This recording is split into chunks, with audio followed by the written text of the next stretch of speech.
Amazing. Well, thank you all for coming on this winter day and braving the storm to be with us. We're so pleased to have Katharine Dufault here as the guest curator of JANUS.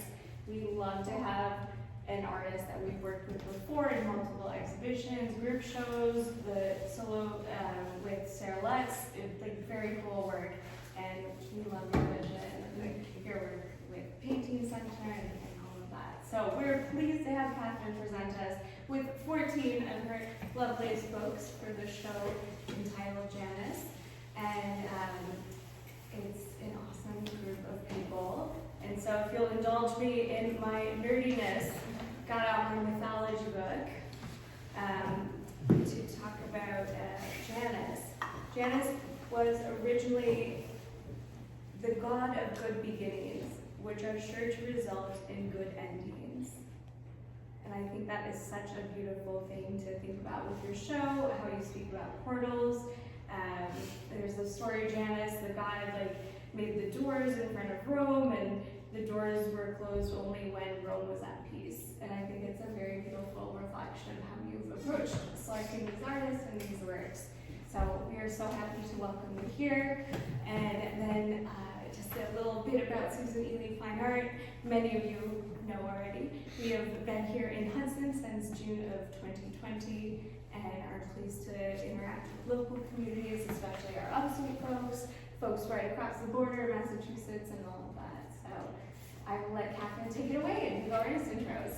Thank you so much. Yeah, welcome. Thank you so much for coming out. I'm Katharine Dufault.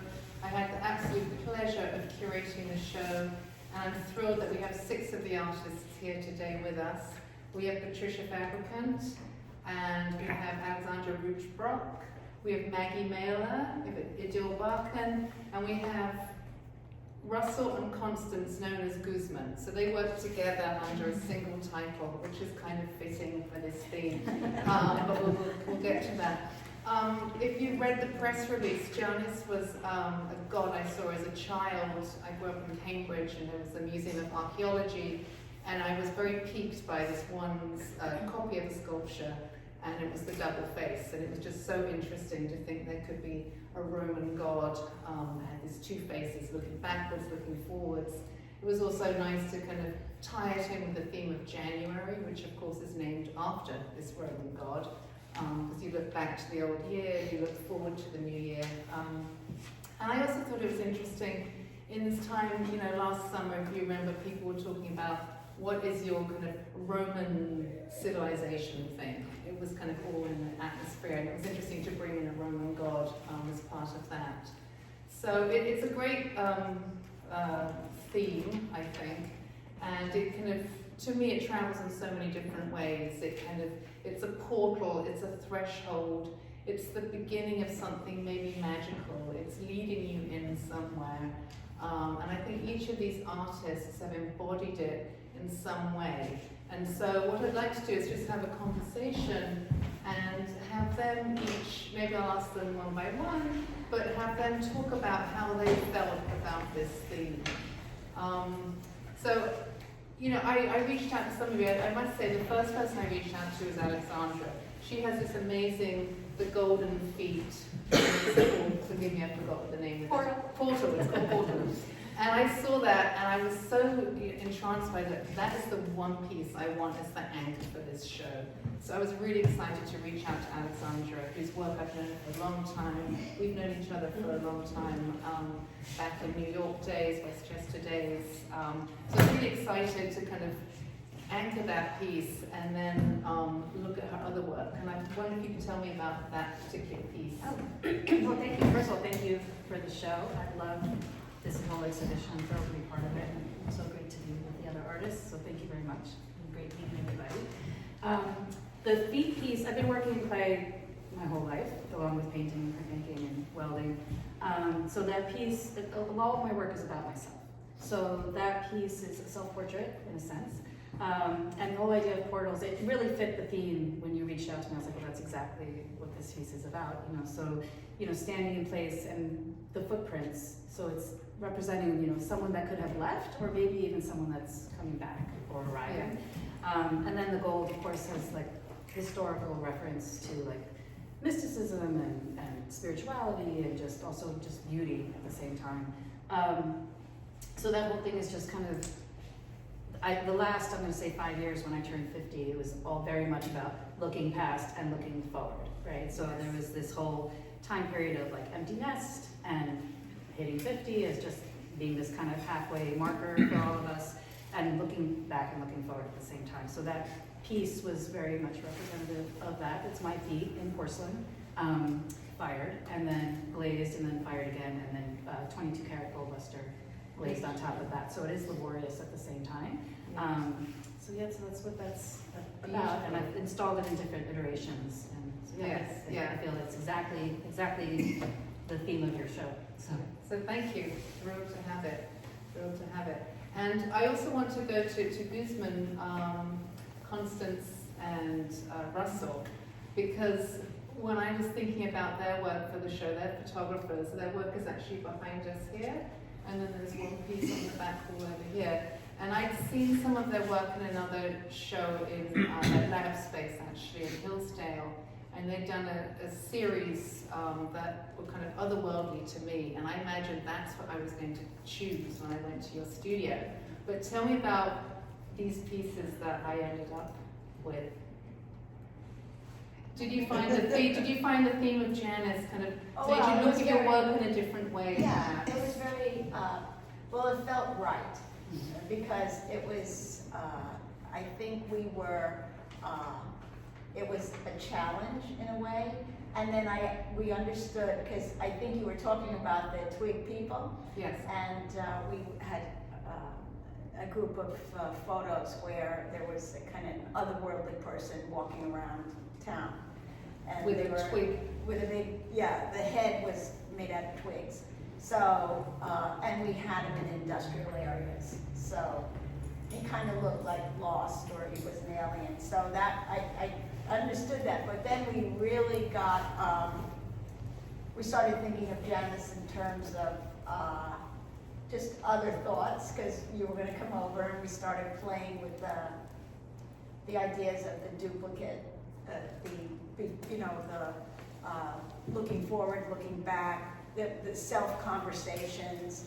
So time frame and memory, twins. So we started creating pieces. The way we work is we have like a pretty large archive, and then we take that work and we create something new with it. And we kind of sabotage what it was used with before. So it could have been a commercial project or something, and we take it out of source and we put it with something else and we make something different. And then, so we had these, we thought we would have the negative person talking to themselves, so it was kind of an interior conversation. And they're all a little bit off, you know, so it's something we like to do where it creates more, questions than answers, let's put it that way. I think probably the one Janus-like concept that spoke to us the most was duality. And it's a lot of it's to do because there's two of us.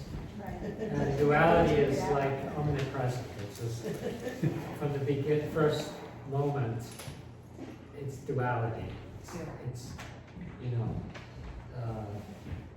it's conversation. And its very essence, Janus is duality. And it can be past, present, tragedy, comedy. There's all these, variations on duality. Also, we started doing self-portraits because she really inspired us, because we weren't thinking of, we started just like playing again with duality, and we started doing self-portraits because it was like the perfect Janus, like the theater masks, and wearing the same hat over two people. So it really wasn't, it's like such a loaded, assignment. But we tend we tend to do literal interpretations of abstract ideas. So, and that photography lends itself to that. Yeah. It tends to be more literal. It doesn't have to be, but and we like that challenge. So you start with something very recognizable, and then that can lead you in different places. Yeah. And I love the difference between each of the three. They all have the double figure, but rendered in such different ways and such a different approach. Really, really exciting. Yeah, thank you. Janus to me also represents perhaps a portal, which is like a space going into another space. And I really felt that with your work, Patricia. So I wonder if you could talk to, when I came and I saw these two, and I immediately, she has these two highly chromatic pieces over here, and I was very attracted to those. And tell me about them. Those pieces are kind of in a weird way a one-off in a lot of ways. Someone gave me those two panels and I just decided I wanted to keep them together, and the shape of the green one came about because I had something underneath it that I didn't like, and I wanted to just cover this other thing, and it made this shape, and then I just went with the shape. But I guess the way that portals resonated with me is also in terms of my process. Like, I don't consider myself necessarily a spiritualist, but I'm definitely influenced by artists in that tradition, and people like Helena Klimt and Agnes Pelton and Emma Kuntz. And I think for me it's a lot about where it takes me to make the work. Like the making of the work is a portal into some connection I have. I don't want to use any language that's religious, but it's something outside of me that I feel like I'm tapping into, and what I want with the work is for people to have that feeling when they experience it. Yeah, In a a sense way. of mystery, perhaps. Yeah, and an entry. Like a lot of my work is radially symmetrical or centrally composed, and that has a kind of vortex effect. Someone said about some of my work at a recent show I had downtown that some of the work draws you in and some of it pushes you out. And I can't control that, and I like that I can't control that. It just happens with the work. Yeah. So I think that's where I really resonated with the theme of the show is that sort of pulling you in, pushing you out, going into it while I make it. Yeah. And there's also something optical about your work Yeah. too. And I think that also pulls you in, pushes you out. It's Yeah. that, yeah, beautiful. Thank you. And Maggie, I went to your studio again thinking I was going to choose something different. And Maggie made this wonderful installation. It's on the back wall on the side piece. And it's comprised of how many pieces? 8 pieces, 7 pieces? I guess, yeah, like it depends on what you think of as a piece too. Exactly. So why don't you tell me about that? It has kind of a fluid outline in it. And I was interested in, I didn't know that I was interested in this, but it emerged as I was contemplating this idea, which I agree was really a big assignment. But I kind of landed on this idea of the painting as a body, the body as a portal, painting as a portal, and also wanted to find a way to hold a lot of different ideas in one place. I was thinking a lot about the internet and the kind of communication and the way our world is communicated through square shapes, largely through the pixels of the internet. And so I was working with the square shapes of the canvas and thinking of how that affects the body. I'm also always thinking about this sort of following the idea of the chakras, and I just sort of have a fascination with it. It's not any kind of practice that I have, but thinking in terms of like the different centers in the body that receive information or that communicate, and wanting painting to invoke all of the centers, you know, like all the central, the idea of the central channel and how it's like an elevator and sort of different levels come forward, and what gets invoked when looking at a painting. And so I wanted to sort of say something about like the painting space and the body that we occupy, and then somehow switching and like turning the painting into the body, and who are we? How has the internet changed our bodies? And how we apprehend ideas. So that was kind of what I was thinking about. Yeah. Yeah. Beautiful, really effective. And you also, in that, chose some binaries. You used kind of red and blue as these almost opposites. Yes, You know, so I'm always influenced by whatever's happening in the moment, and when I was putting those pieces together, the election was sort of like, like all the maps on television of the red and blue states, and like sort of getting into my thinking. Those two colors are sort of guides for me in a way, not that I use them that much when I'm painting, but they show up in my life in sort of, synchronistic ways, and I was feeling upset that they were being co-opted by, like political parties, and I didn't want to have to be forced to think of them that way, and so that's how they wound up. Well, there's also the binary, I think, of male-female, which traditionally has been blue and red or blue and pink. And I felt a little bit of that with yours, because you have the two glittery pieces at the bottom, and there was something very charming about that. It becomes kind of political and everything, and then you've got this glitter right at the bottom that the whole thing is standing on. Yes, yeah, thank you. Yeah, I wanted it to be playful. I also wanted to open up the idea of inviting the viewer to participate with the piece and change it somehow. And so there are two notebooks that are essentially the feet, where the feet would be.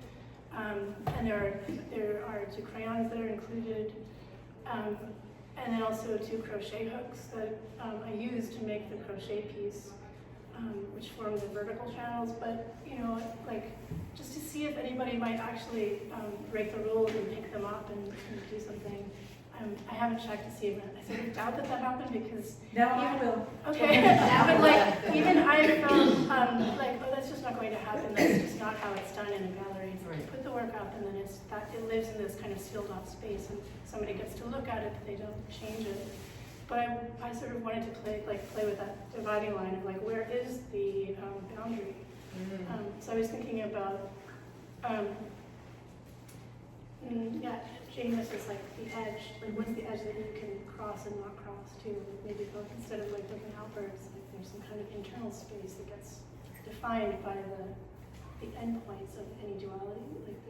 So maybe intervals in between, if that makes any sense. Yeah. I think it all does. Yeah. I mean, it's a rich topic, and it comes to Idil Barkan, and she has these beautiful sculptures in the middle.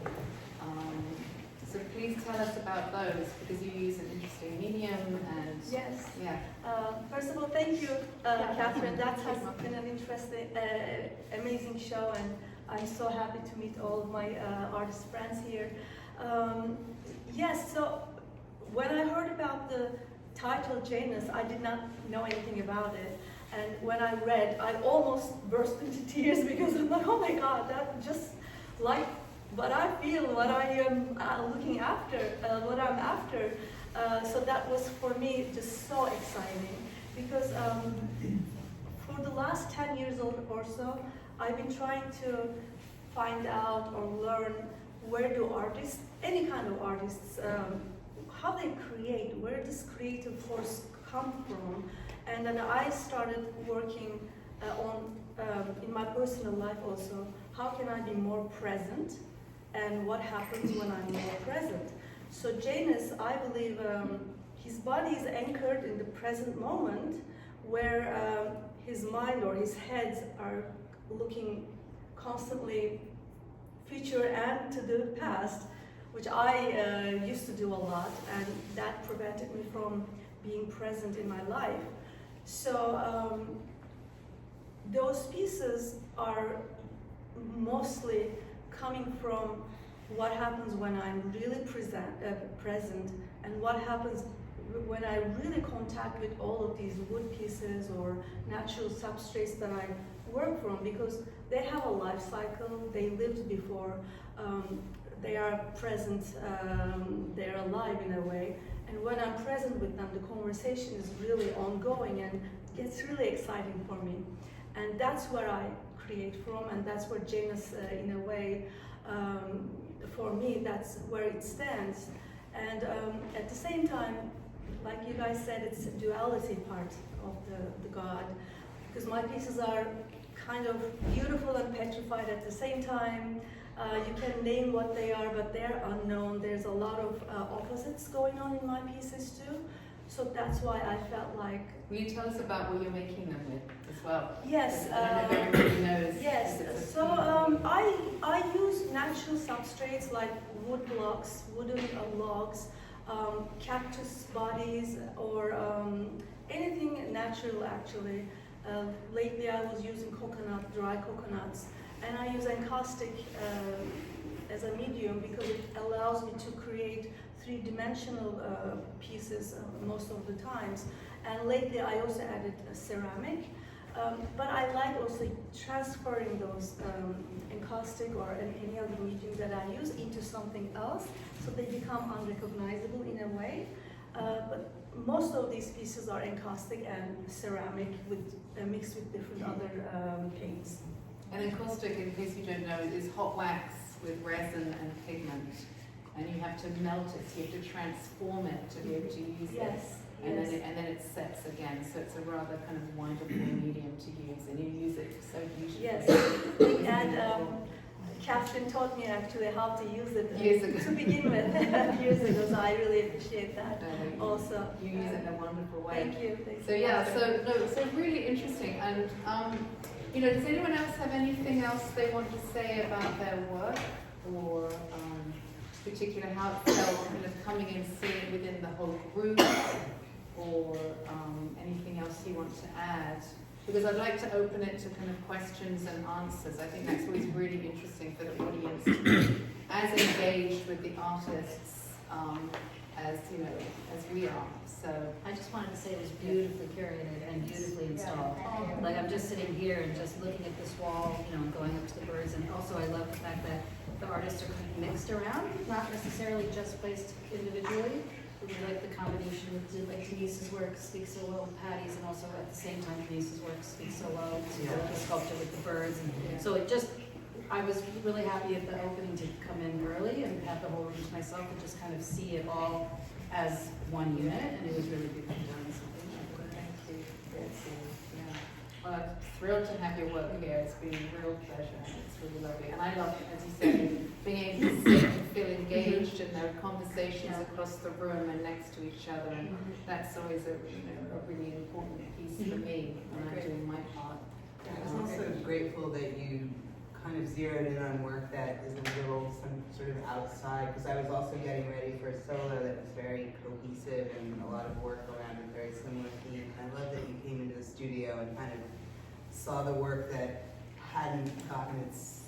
none of these pieces have been shown before. So Yeah, and this one over here as well, which I love, which is comprised of 6 panels. And also gifts. All of those 6 panels were also a gift.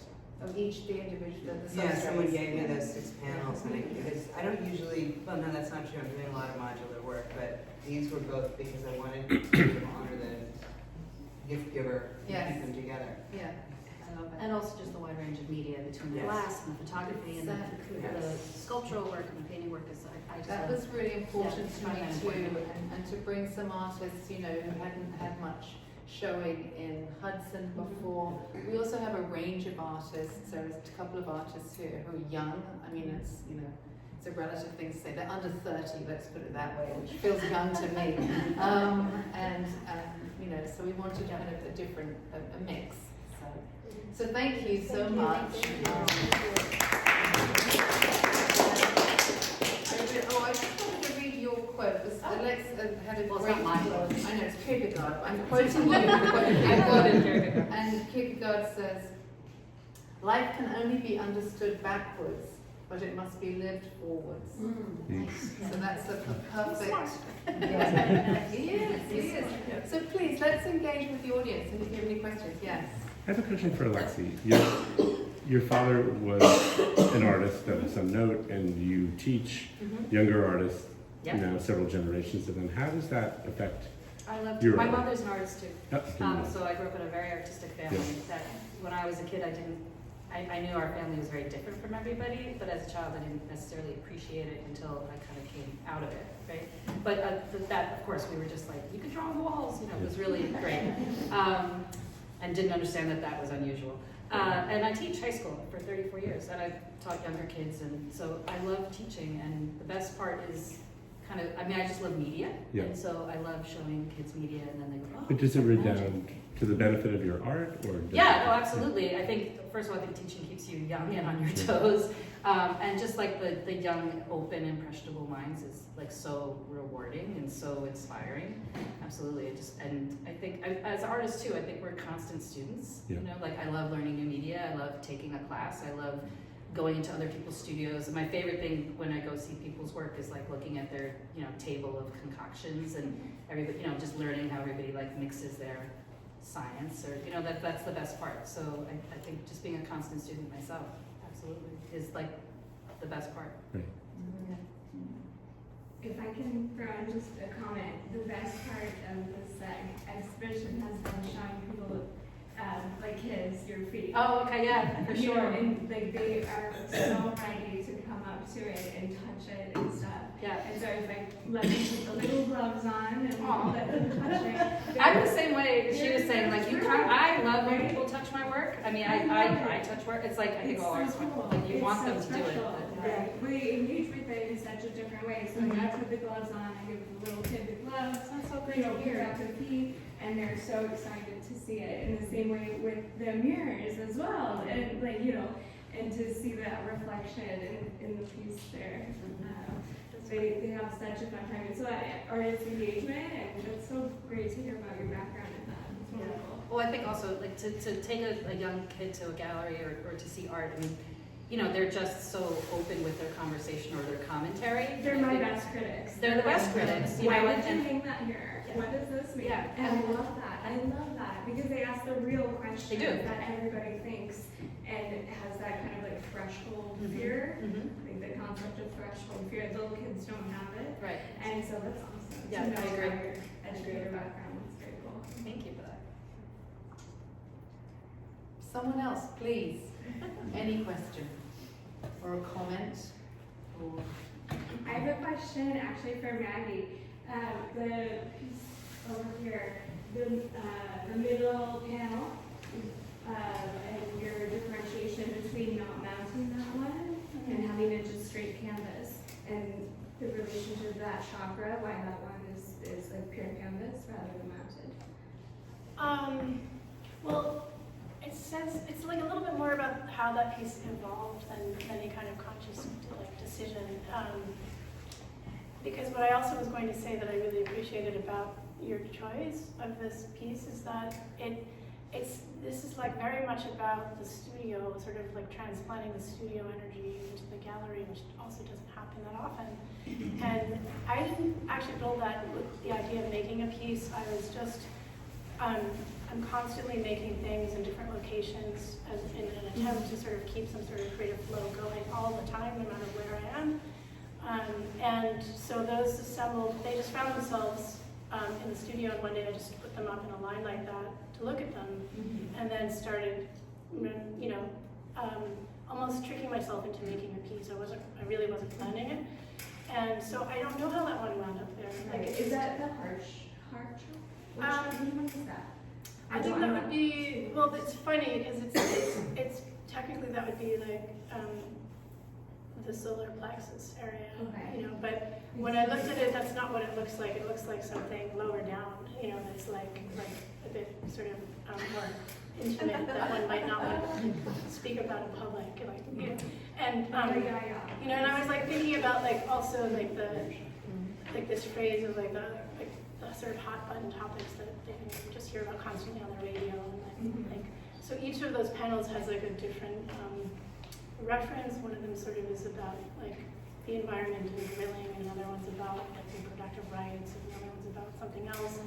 And whatever was sort of floating around on the internet that day that just like landed in my mind. And I don't even want to be thinking of these things. They just sort of lodge themselves into my awareness. And so I think that one, was more about like women's bodies. That's very cool. And then my other question is for Katharine, if you want to speak about the artists who weren't able to join us today. Kiki, the glass piece in the window, gets so much attention. It's so gorgeous. We love a window piece that's just as beautiful from the inside as it is from the outside. And it has drawn so many people in, as well as Patty, your piece here.